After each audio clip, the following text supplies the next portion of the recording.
आश्वासन भी दिया गया है और इनकी डिमांड मान भी ली है।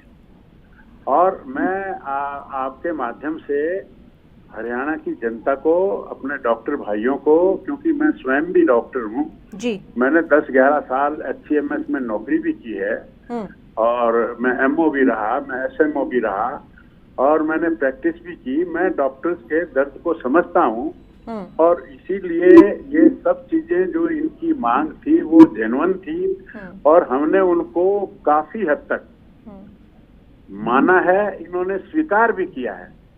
तो मैं इनका आभार भी व्यक्त करता हूँ, इनको बधाई भी देता हूँ और साथ ही साथ अपने महकमे के और जो सीनियर मोस्ट CPS CM भी इस काम में लगे, CM साहब भी पूरे तन्मयता के साथ उन्होंने ऑफिसर्स को कहा और ये सारी बातें एमिकेबल ढंग से पूर्ण हुई।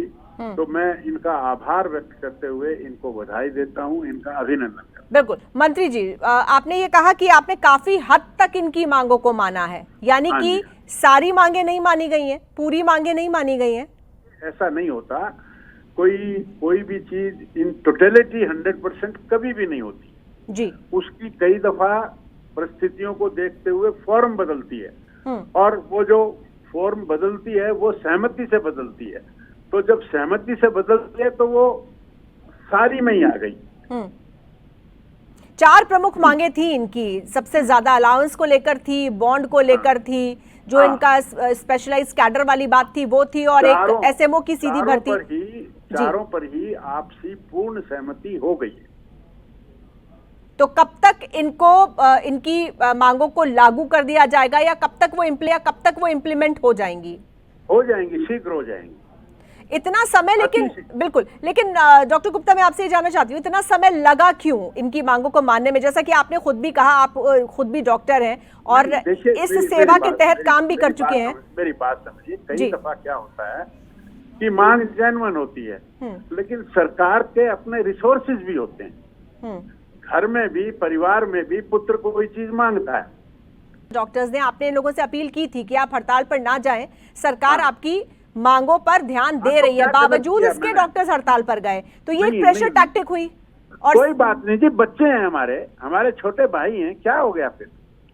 तो सरकार झुक गई प्रेशर टैक्टिक के आगे? हाँ, कोई बात नहीं। People is of the government, by the government is of the people, by the people and for the people. नहीं, ये तो बहुत अच्छी बात है, लेकिन गवर्नमेंट का झुकने में भी स्वाभिमान है अपने बच्चों के आगे। बिल्कुल ठीक है, लेकिन मंत्री जी मेरा सवाल ये है कि झुकने की नौबत तक क्यों पहुंचना पड़ा? 2 दिन जो प्रदेश की जनता को सफर करना पड़ा। अरे भैया, परिवार की बात है, परिवार में झुकने में भी मैंने आपको कहा कि स्वाभिमान की बात होती है। कोई इसमें प्रेस्टीज सरकार कभी भी ना बनानी चाहिए, ना आगे बनाए। कुछ और भी अभी हड़ताल का माहौल चल रहा है मंत्री जी, अभी NHM की हड़ताल चल रही है, नर्सिंग की चल रही है, उसको भी समझा लेंगे, सुलझ लेंगे। तो उन लोगों की मांगों को भी सरकार मानेगी? हाँ, जो भी जेन्युइन होंगी वो मान लेंगे, सहमति बनाएंगे ना। क्योंकि कौन सी चीज ऐसी है जो असंभव होती है? नहीं, आप बिल्कुल ठीक कह रहे हैं। और बात यह है कि क्योंकि सरकारी स्वास्थ्य सेवाओं पर एक बड़ा तबका निर्भर रहता है और ऐसे में अगर हड़ताल होती है तो वो किसी के लिए भी अच्छा नहीं है।